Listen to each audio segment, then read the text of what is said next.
From UFOs to psychic powers and government conspiracies, history is riddled with unexplained events. You can turn back now or learn the stuff they don't want you to know. A production of iHeartRadio.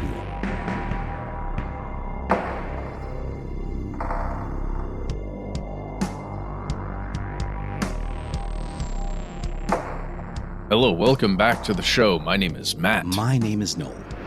They call me Ben. We're joined, as always, with our super producer, Dylan, the Tennessee pal Fagan. Most importantly, you are you. You are here. That makes this the stuff they don't want you to know. Strange days indeed, you guys. Strange days indeed. As we are hurtling headfirst into April, we do have to tell you there may or may not be an April Fool's Day episode of Ridiculous History on the way. We want to be the first to welcome you to Monday, March 31st. How does April come in and go out? Is it in like a lion, out like a lamb? Is that a thing people say? I think I didn't make that up. I'm not clever enough for that. I like it if you made it up. That would have been cool, but no, I cannot claim it. I think it's just referring to end of winter versus beginning of spring, I think the Atlanta weather has finally picked a color, and it's spring. It does remind me of the fantastic line from T.S. Eliot's The Wasteland, where he says, April is the cruelest month. I would definitely argue that April is the cruelest month because everybody goes around trying to trick you on the first. Exactly. Yeah, I always found it a mean-spirited holiday in the modern West.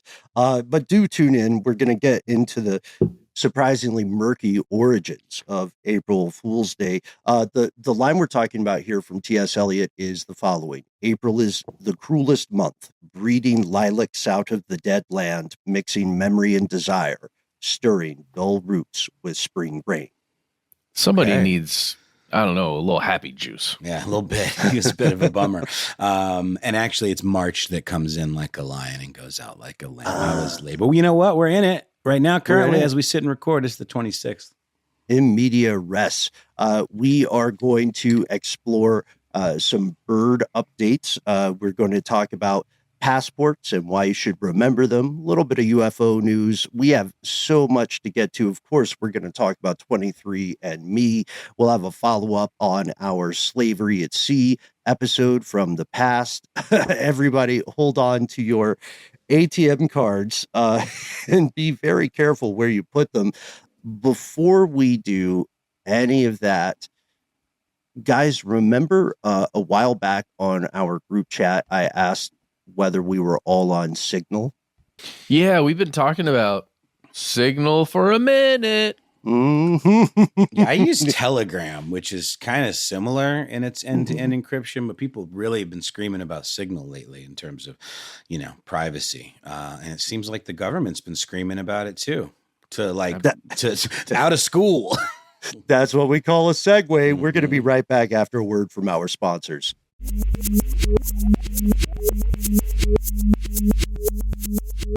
And we have returned. All right.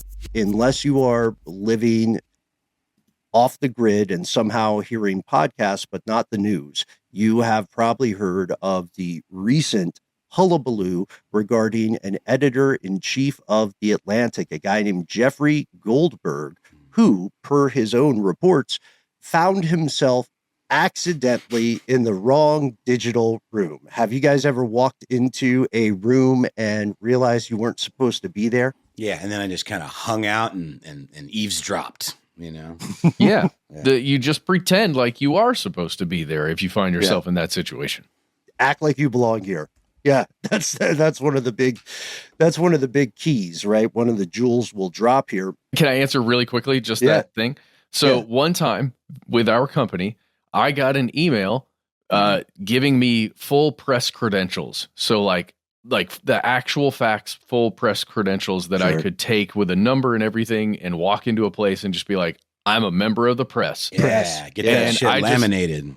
I just said, hey, cool, thanks so much. This is amazing. I'm so happy to have this. And then a couple days went by and then I got another follow-up email that said, you were not meant to receive that. So, Too late. Sorry, that's our bad. Too late. Yeah, you can't really do take backsies outside of children's games. That reminds me, Matt, Nolan, Tennessee, and all of us at home.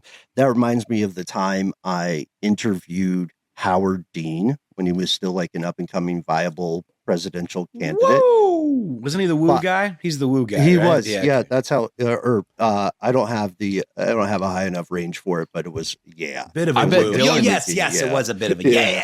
I bet Dylan could find the exact one right. Oh man, Yeah, can we hear Dylan, it, can you play please? that? Oh, Oh, you just did that. No, that was that not is it. the one. No, Are you joking? That's the That real was one. it. yeah, that was the one. He sounds like That's a Pokemon. That's what we're going with. Okay. Okay, all And right, when we fair talk, when we talk behind the curtain, right? When it's just us guys hanging out, then we'll tell each other the truth in our super secure Signal chat. And hey, while we're there, why not collaborate on that thing we always wanted to do, which is bomb a couple countries? Let's do it. What's taking so long? You only live once, right?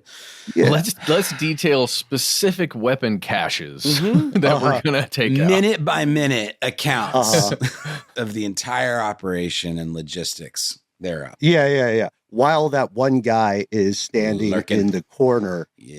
holding a little red Solo cup, just like the meme from Reddit.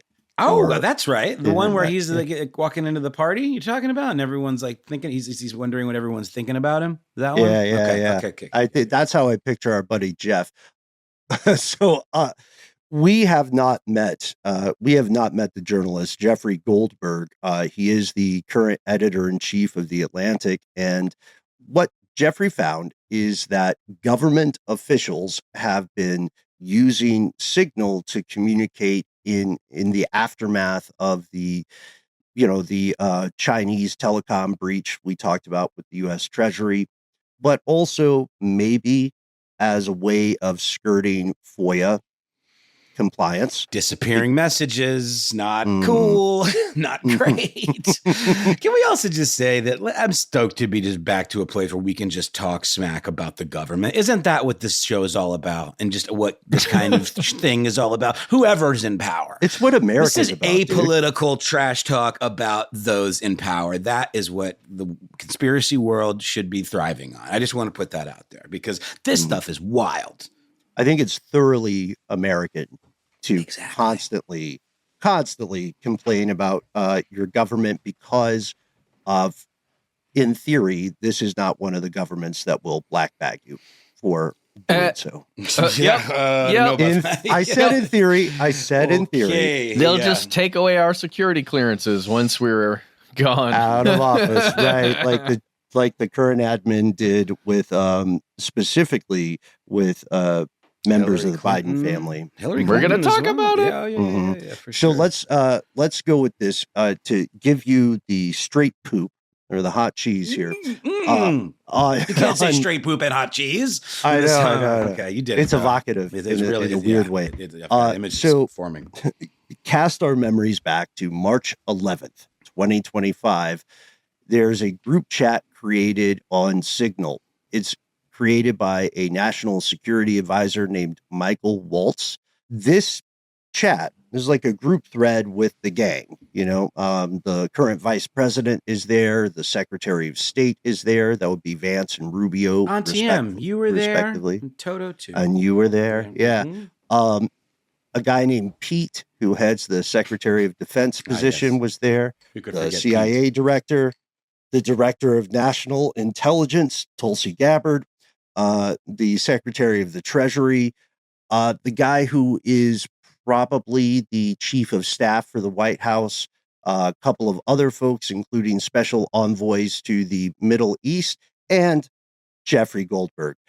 In this group chat, Goldberg is, just like that meme, standing there in the corner of the digital room, right? Slowly sipping his coffee or his juice. And he is watching this thing called Houthi PC Small Group. PC ostensibly meaning Principals Committee. They go into depth. Some of us were talking, some folks messaged me on various social media platforms about this. It is a true story. It is worrisome. And I really appreciate that point about apolitically holding anyone who is in charge accountable. Because, look, Signal is fine if you're, I don't want to sound it's like a jerk. on the App Store. Just saying. Right. Yeah, it's fine if you are trying to avoid hackers in your day-to-day activities. It's fine if you're doing, small time drug deals or something like that. But if the Alphabet Boys want to get into your Signal chat, they will. And it's an important point. I feel like a lot of people with the best of intentions get a little bit Pollyanna or a little bit oversold on that purported security. Maybe you saw this, Ben, and I don't recall who it was. It was one person that was on that thread. So then you mentioned their name, but being grilled by, I believe, a senator or a congressman on the Democratic side about using this app. And this person said that it was considered an approved CIA communication tool. And had been for some time, further back even into the previous administration. So I don't know about that, and that is sort of neither here nor there. But sure, that was sort of the defense that popped up first thing was like, no, it's totally cool. But I do just want to call back to mention taking away Hillary Clinton's security clearances. What a to-do was made about her using emails and using private servers and all of that. And I just think this seems to me, again, apolitically, to be so much worse. Yeah, it's pretty egregious, especially because we know that Russian forces can easily, just like our Alphabet Boys, can easily compromise the encryption of Signal. Now, officially they can't, but there's a world of difference between official and in practice, right? But in this case, we're not even talking about any kind of hacking that occurred. We're talking about user error, right? We must be, and this is sort of the Matryoshka doll aspect of this, and I'm really glad you brought that up. For the timeline here, what did we say? It was March 11th, the group chat was created. On March 18th, the Pentagon warned everyone in their staff against using Signal. Before the White House chat leak went through, the Pentagon said, hey, guys, I'm cool, we're all cool, but let's be a little bit safe. Let's have some OPSEC here, lest a blunder occurs, and a blunder definitely did. So picture ourselves as the editor-in-chief of The Atlantic, and you're getting these crazy notifications. You're even reading stuff like this. I am not sure the president is aware how inconsistent this is with his message on Europe right now. There's a further risk that we see moderate to severe spike in oil prices. I'm willing to support the consensus of the team and keep these concerns to myself, but there is a strong argument for delaying this. They're talking about a bombing against Houthi forces. As it will affect oil prices, right? There's a strong argument for delaying this a month, doing the messaging work on why this matters, seeing where the economy is, to your point, Noel, etc. That is a post from the current vice president talking smack about the current president. Oh, that is true. So can you unpack that a little bit? How is that kind of a subtle subtweet, as they might call it? He's blaming him for the bad economy and basically saying we should time this better so it doesn't make it worse. He's saying that he doesn't believe the commander-in-chief is being consistent in his economic policies, in U.S. activity. Yeah, especially pertaining to Europe, which, critics of the current president would kind of say the same thing. Right. And this is the, you can go to sources like, of course, Jeffrey Goldberg at The Atlantic. You can also go to, surprisingly enough, Yahoo News, which has a full list of the texts that were leaked and were sent. Maybe this is an episode in the future, but for now, we're establishing just the timeline of events because I have a question, and Matt, you inspired this earlier, and I'm so glad you asked it. We always talk about pretend leaks, right? A source familiar with the situation, right? An unnamed employee of the Pentagon. So one of the questions we have to ask is, was this leak simple as human error or user error, or is it somehow a complex power play? Is it on purpose? This is what you call, Larry David speak, the accidental text on purpose. Yeah, right. It's where you text the wrong person on purpose and say it was an accident, but you're giving them information that actually could potentially cause them to do something that would be beneficial to you. Maybe. I don't think so in this case. I think it's a total F up. I really, truly do. It's just, I think they fumbled the bag. I really do. Did you read also that this was not as simple as the accidental text on purpose or accidentally texting a group thread when you meant to text one member of it? This guy was invited to this group, this private group of not that many members. He received an invitation from, I believe, the person that you mentioned, and these folks are all newly installed, and I'm forgetting some names, but the National Security Advisor, I believe. Yes. And sir. he was like, is it this guy? I want to see. Maybe it's really him. And literally he just clicked, okay, let's see where this goes. Maybe he thought the guy was legitimately trying to reach out to him to do an interview, to do something, right? Sure, because you're a big deal journalist, and make no mistake, this is the editor-in-chief of the Atlantic. Yeah. How is he mistakenly added to a group chat? And if that is possible, how can we mistakenly invite, some of our favorite celebrities like Fran Drescher and Keanu Reeves to our group chat? We might be having one of our favorite celebrities on the show before not too long. I really like his work. Really good work. Lovely guy. Let's hope it's not a snafu. Exactly. And we do it. We carry through with aplomb. So there's another deeper issue here, which is that at least one of these guys, the U.S. envoy to the Middle East, Steve Witkoff, at least one of them was in Moscow quite recently, meeting with Vladimir Putin from earlier, and just after, it was March 13th, so just after midnight local time, the chat started naming active CIA officers. Well, at least one. At least one, which is a big no. Well, and that person was named at 5:24 p.m. Eastern time, just after midnight in Russia.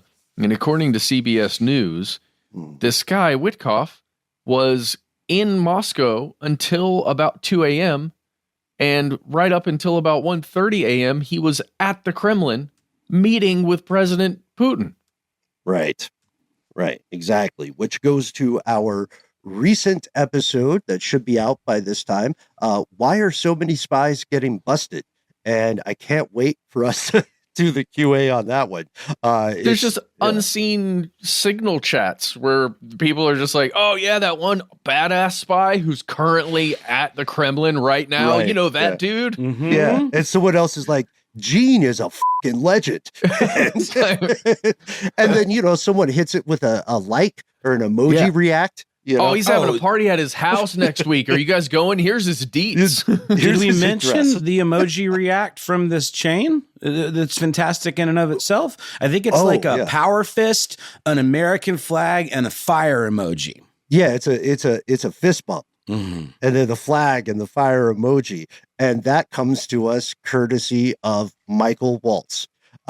Who is one of the one of the top decision makers. Look, again, we did take pains to keep this within the remit of the show. It seems right now the most likely possibilities are the following two, and we'll wrap and we'll go to an ad break after this because we want to hear from you guys. The first possibility is human error in an attempt to skirt around Freedom of Information Act compliance. The second possibility is a purposeful leak, which doesn't make a ton of sense. It simply does. Like, what is the end game? Cui bono? Who benefits? We don't know, but we can say right now, it appears to be something that is going to haunt the administration and probably the American public, as well as American interest abroad. Well, I think one thing that disturbs me too, just about this administration, is the old, kind of fascist playbook move of discrediting journalism, just journalists. And like the moment Trump was asked about this, he responded, "Oh, you mean discredited loser journalists of the failed, substandard magazine, The Atlantic?" Like just that move right off the rip when he didn't even know what it was about. It's just so fascinating to me and really scary. I don't know. And this paints not just a picture of the present, but it gives us a sense of the horizon or the possibilities here. So we would love to hear from anybody who has security clearance, anybody who has worked in info security or this kind of OPSEC.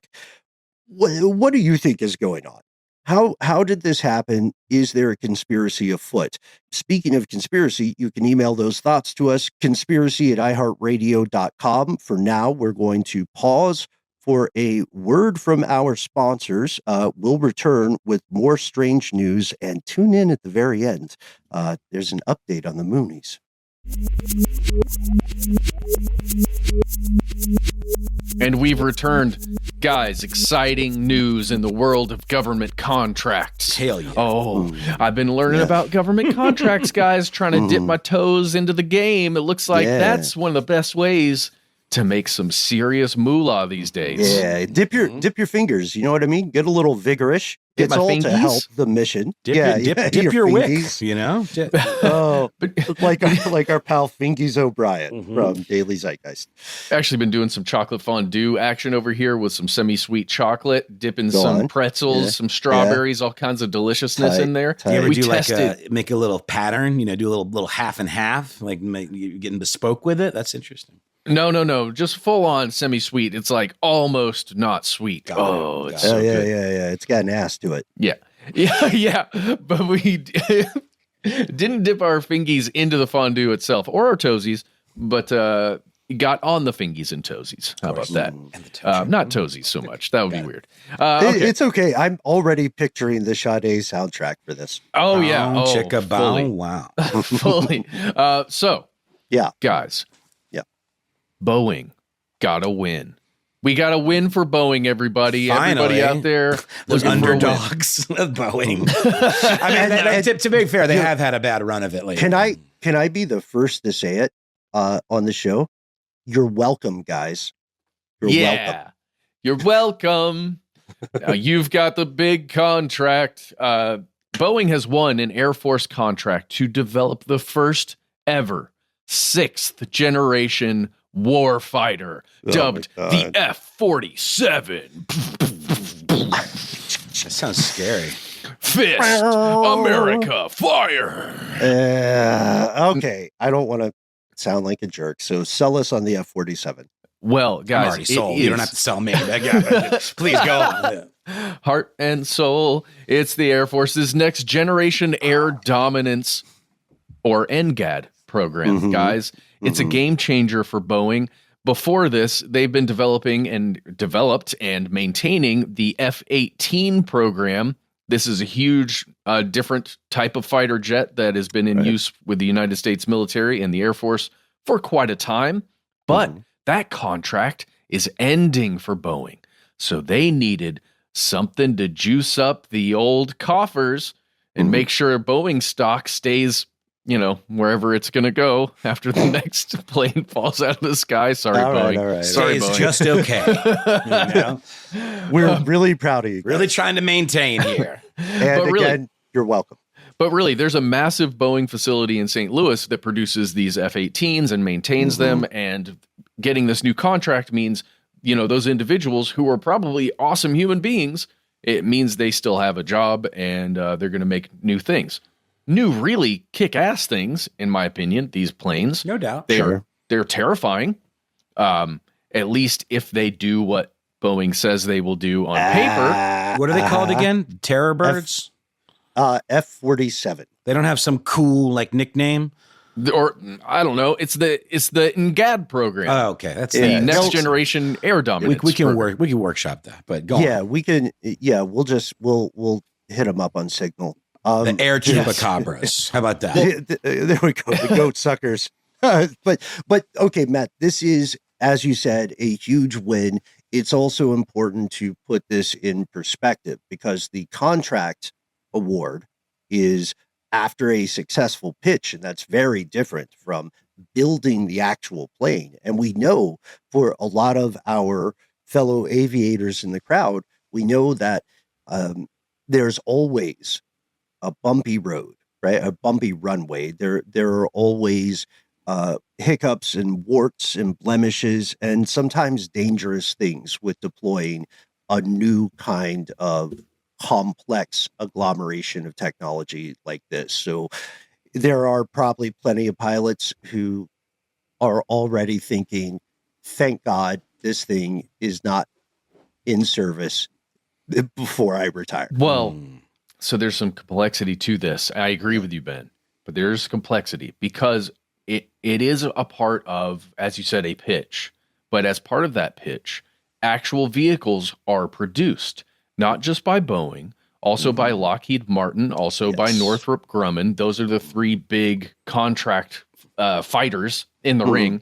And Lockheed made the sort of ancestor or older brother to this. They made the F-22, right? And the F-35. So right now, Lockheed, or right before now, Lockheed was the king of the stealth fighter in the United States for the Air Force. Right. There are other versions of these planes for the Navy, different types of planes, sometimes by the same manufacturer, just different specifics, right, for the other branches of the military.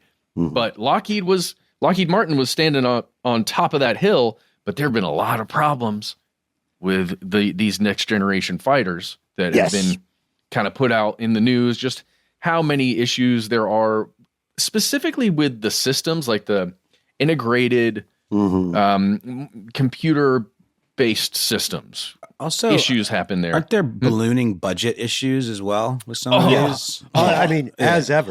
Everybody, I thought in particular, everybody gets some reporting on that. Yep. There's right. There's corruption happening a little bit on the side there. Like we need some more money for this project. R&D cost can be a black hole because they don't have. You can have clearly defined objectives to arrive at, but you also have agency to figure out how you get to that objective. Riddle me this. Is there a recent military project that has come in under budget? Doesn't really seem to be the priority. I want to say it has something to do with Space Force, probably. No, I'm just kidding. We do have to point this out again, just being, we're being curmudgeonly, but we're doing it in an apolitical way. It doesn't matter what administration is at the wheel. The real reason that the military industrial complex rarely goes under budget in projects like this is that on the military side, if you go under budget, the bean counters in your department are going to come back to you and say, oh, I guess you don't need so much money next year. Well, and as part of winning this contract, one of the main things that's looked at by the government is how cost effective are these planes, like per unit, when we purchase them to actually deploy them in places like Yemen. Well, in this case, Boeing was on the lower end of how much it's going to cost. But something to keep in mind is, once you win one of these contracts and your budget does go a little over, it's a lot easier for the government to modify a contract than it is to go through a whole other system of, well, I guess we're going to need to make a new contract and get new people in here and test new, prototypes and figure out all of that stuff. It's way easier to follow that sunk cost and just, eventually get those F-35s mostly working. The sunk cost fallacy. Yeah, exactly. But this is the thing that blew my mind, guys. There's two things. Okay. I didn't know there's an actual U.S. government Uncle Sam. and I think we may have talked about it before. What? Yes. Like once or twice. There's a real actual government SAM. It's called the System for Award Management, or SAM.gov. Yeah, I see. Okay. This is the place where all of these companies and individuals sometimes go to create basically a user account, or an entity is what they refer to it on the website, an entity that can be eligible for certain contracts, government contracts, big ass contracts, like this one. And if you go to that, you can go to the website and check it out and learn all about it. There's a great website, GSA.gov, which is the General Services Administration, and it'll tell you how to do the process, how to make it work.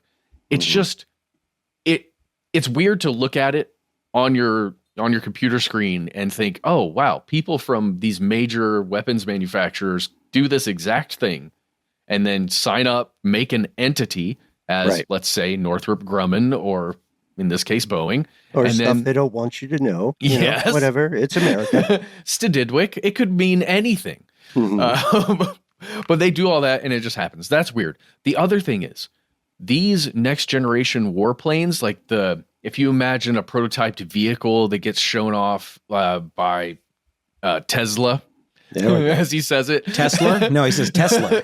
It's Tesla. Okay, well, I love Tesla. Well, let's say a next generation prototype of a Volkswagen, right? Sure. Gets shown off at a car show. These prototypes for these major weapons manufacturers have been flying since at least 2020.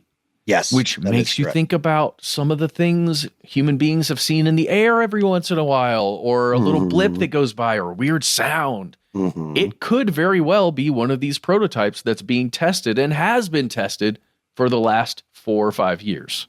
Yeah, we're talking something that has advanced stealth capabilities that 5th generation vehicles simply don't possess, and a significantly longer range. It's still classified, so we can't say too much about it, lest we get kicked off the group chat. But we do know, to your point there, that there's a phenomenal and significant provable precedent of secret aviation innovations and breakthroughs and reports of UAP or UFO. One of the most plausible answers to mysterious objects in the sky is going to be secret, very expensive testing of next-gen stealth aircraft. Yeah, and thank goodness they're testing them. If they didn't test them and they, won a $19 billion contract that has, a couple sections in there, it will likely cost hundreds of billions of dollars. Yeah, I think it's up to 20 already. Yeah. Well, yeah. I mean, thank goodness they're testing them rather than just saying, guys, look at this cool picture of a fighter jet I designed. How cool would it be? Would you be a test pilot? Would you guys ever be test pilots for this kind of stuff? No, I don't think so. Well, no. Interestingly enough, I think it was both astronauts, or at least one of the astronauts that was recently, finally brought down from the International Space Station. I think they were both test pilots for craft that, hopefully work the way they say they do. Mind reader, that's kind of why I'm asking. Yeah, because it just seems like such rarefied air. That's true on 2 levels. But, when we look at these programs, we know there's a lot of largesse. We know there's a lot of graft, or a lot of what people used to call pork in earlier evenings. But it is important to do this. You kind of have to do this, especially now, given that the U.S. is, and I hate to say it, the U.S. is losing the technological arm race against foreign powers, particularly our friends over at Uncle G's side of the world. Well, not with the F-47s. With the F-47s, when they roll through, they're going to be beautiful. Awe is inspired. You won't even notice them. Some shock. Our enemies won't know what hit them. That's, I think, a direct a quote missile from the announcement. Yeah. But okay, guys, there was a lot of stuff I wanted to cover, and we ended up talking about this a lot. A couple things you need to know. Yeah. Do yourself a favor and look up, just do a quick search for Pirates Booty Long Island. You mean like just do that the search. snack? The snack. Okay. Yes. Yeah. Just do yourself a favor. At some point, Google that and just give yourself a little read. Have some fun. Sure. Has to do with the founder of Pirates Booty attempting to basically pull a full mutiny on a town in Long Island, declaring himself mayor and all kinds of good stuff. Pirate King, even. Yeah. I have a bunch of Pirates booty in me pantry. And also pirates are probably one of the reasons the U.S. does not currently have the metric system. Hey, I agree. And speaking of pirates, let's stay on the high seas. Do yourself a favor and do a little search for bumblebee tuna, and fishing boat slavery, something we talked about on a previous episode. I can't remember the name of it. Something about canned fish or... It's the one where I think I called it the one where we ruin seafood. I think that's it. Now, that being said, there are some bespoke tinned fish companies that do a really fine Fish job. Life. That's a good one. Yeah, very good. For sure. In this case, Bumblebee Tuna has found itself in a landmark lawsuit where there are 4 Indonesian fishermen who are suing Bumblebee Foods because they said these 4 fishermen allege that Bumblebee Tuna knowingly benefited, that's a quote, from forced labor, debt bondage, and other forms of abuse that we described in that previous episode. And that episode is from 2023. I'm having a hard time believing that, but it's true. That episode is from July of 2023. It's called The One Where We Ruin Canned Seafood. And Boom. It's an important issue to us. And, it's perfect if you are having too good of a day. Exactly. Okay. Just the last few things to rattle off, and these really are rattling off, guys, because it's time for this section. But Google search rescinding security clearances and access to classified information from specified individuals. That is where you will find a list of people that have lost their access to classified information, who were formerly government officials who are not currently in office anymore, or at least are not in favor with the current administration. It is a very interesting thing to see one administration come through and say, hey, people that I don't agree with or don't like, or who were my enemies, my perceived enemies, you no longer have access to the thing that generally, helped you with your job, as being an official in some capacity. It's very strange to see that. It's not something that happens with every administration. It's just a little weird. And then I pose to you guys, or at least I propose, that we should do a full episode on the 23andMe stuff as we were going through it for this, to talk about it today. There's just a lot of complexity there. I called it, man. 2019. You remember we talked about this. Yeah, it's a dangerous thing when all of that information is just hanging out with a private company and they're trying to figure out, do we do an IPO? Do we go public? Do we sell to one other private investor? Right. Who is that investor? Like, are we a DNA analysis company, or are we a data gathering company? You know what I mean? Yeah.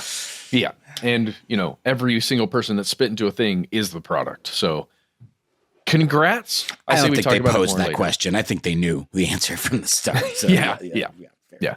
All right. We'll be right back after word from our sponsors with more strange news.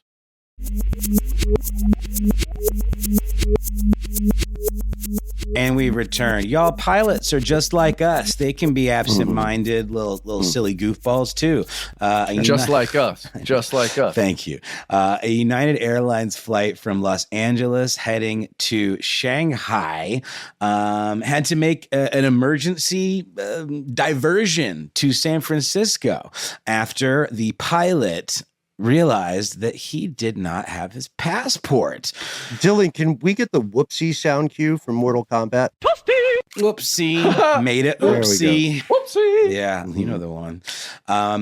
Yep, he apparently grumpily announced this over the PA to the passengers as well. I love it. There's damn it, stupid idiot. And then, of course, still followed up with the weather, right? Oh yeah, On a positive note, the sky's looking great. It's We'll have looking a great. little bit Easy of sailing. Yeah. Should be a smooth ride all the way to San Francisco, where we were not going.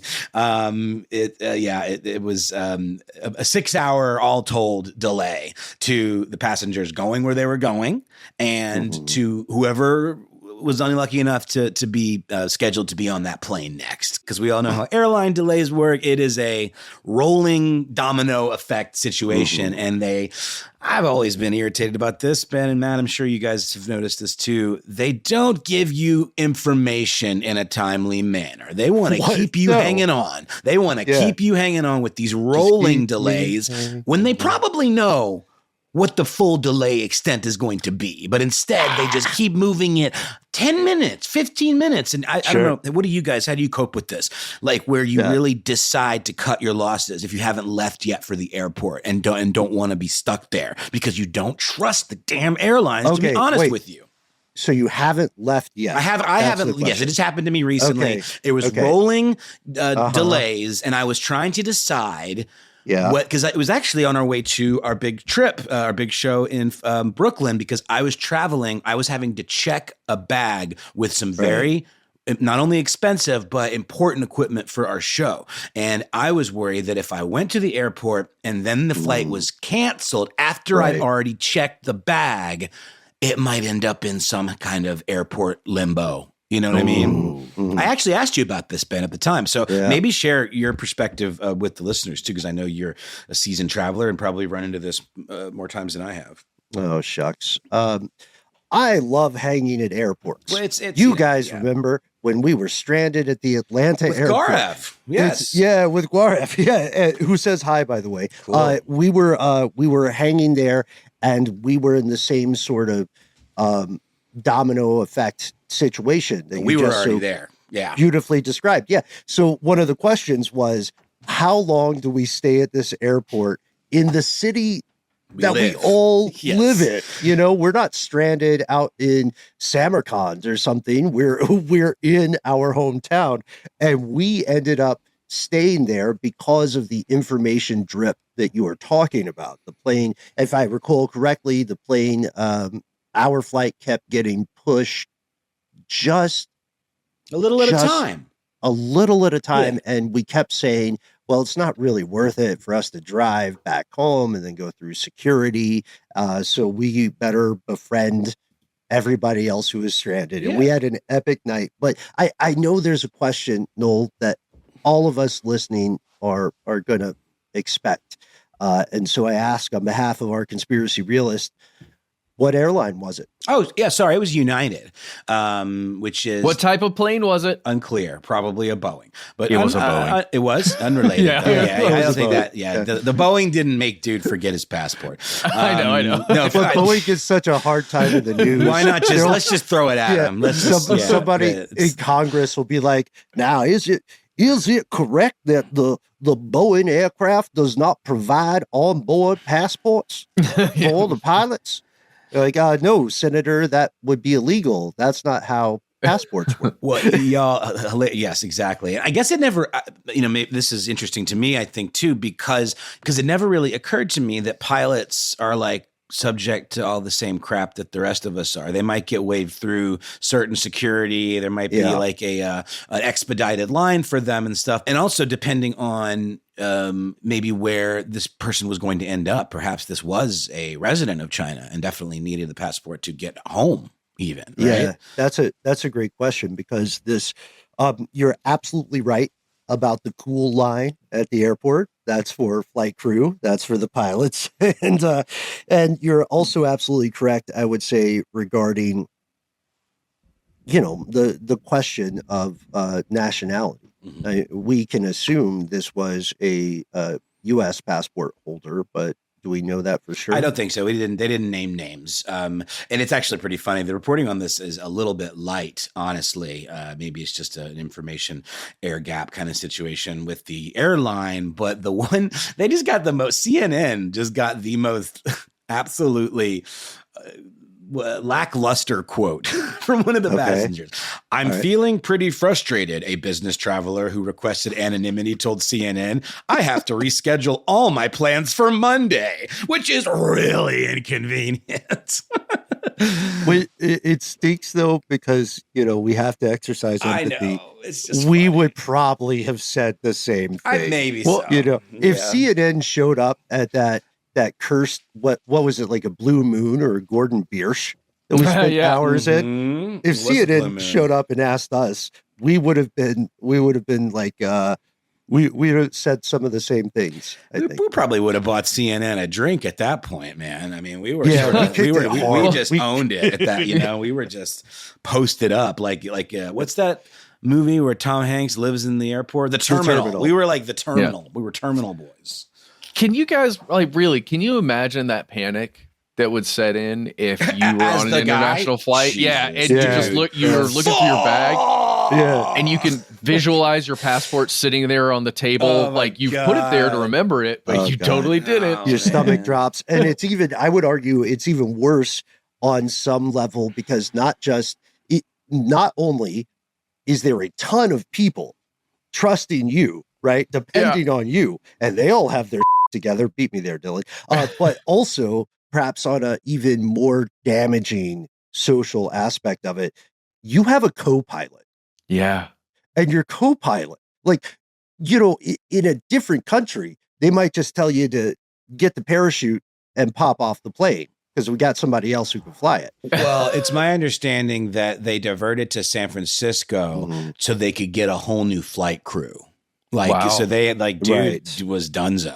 And I got to ask you guys, do you think, and I'm sorry, I keep saying dude, we don't have no indication of this individual's gender, Okay. but you think that he got let go? It's pretty bad, dude. It's a pretty bad look for the airline. I mean, what is the middle ground between being let go and being severely wrist slapped?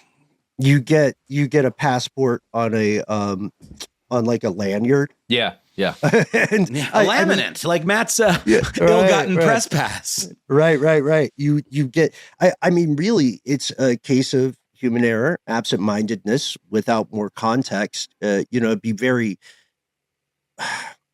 look, pilots have such a high threshold of learning, and they have such expertise, and there's such an investment of time that I don't think this person will get fired. I'm sure they will get punished, but it's not like some of those other pilots who get, not canned, but faced at the airport bar.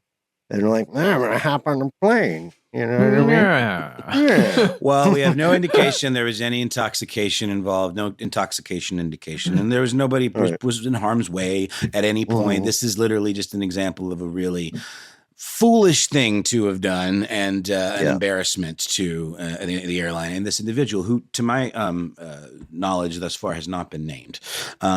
Gosh, guys, I had no idea that was going to be such a robust conversation. That was meant to be my little throwaway story. I got a story here about birds in the Galapagos getting pissed off because of traffic noise. A fantastic study from some very, very smart folks who simulated different types of traffic noise and different concentrations, and basically animal behavior is the journal that published the study about how Galapagos yellow warblers respond when traffic noise disrupts their communication systems.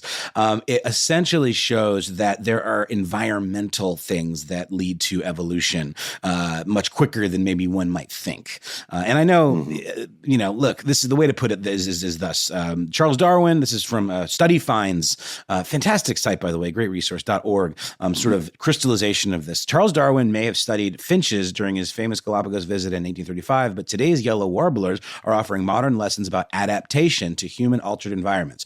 Rather than evolutionary changes occurring over generations, these birds are showing behavioral changes within their own lifetimes.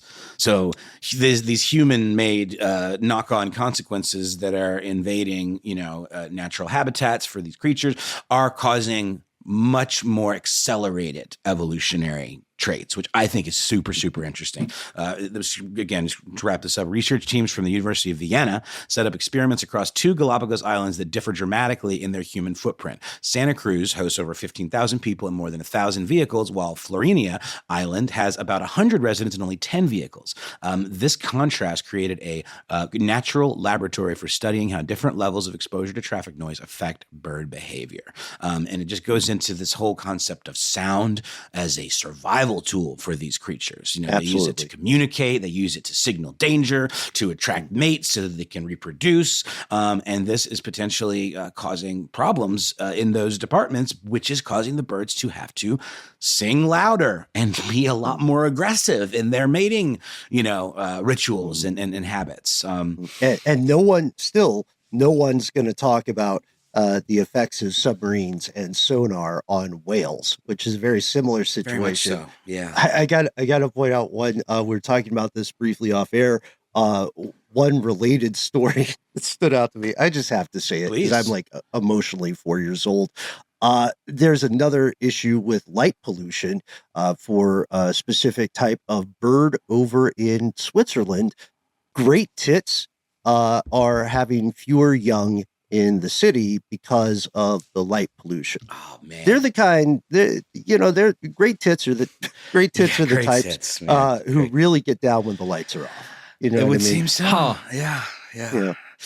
He indeed. And I just want to read this last quote from the Study Finds piece, which I think is so well done. They said, think of trying to have an important conversation while standing next to a busy highway. You'd likely change how you speak or resort to gestures to get your point across. Birds face similar challenges with the potentially life-altering consequences. And then whole section on the power of noise. This is a great resource. So this is Road Rage, How Busy Streets Yield Angry Birds on studyfinds.org. Oh, gosh.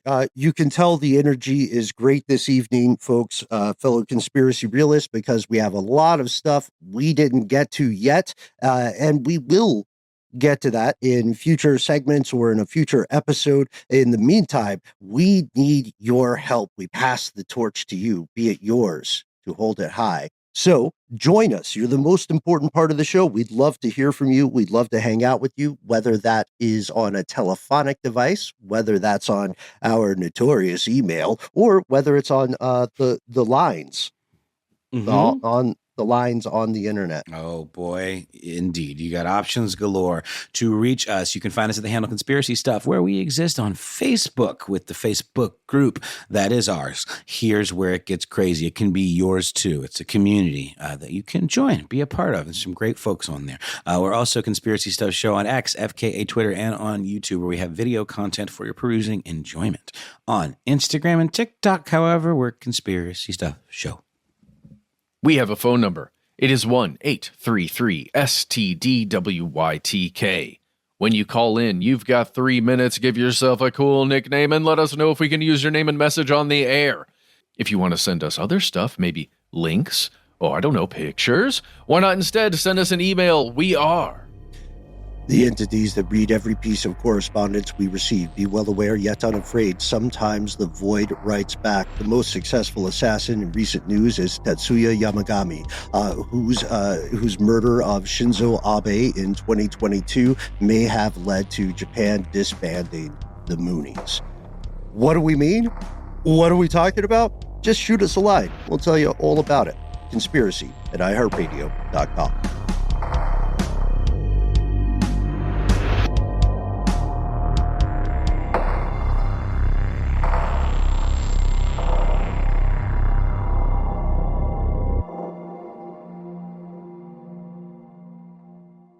Stuff They Don't Want You to Know is a production of iHeartRadio. For more podcasts from iHeartRadio, visit the iHeartRadio app, Apple Podcasts, or wherever you listen to your favorite shows.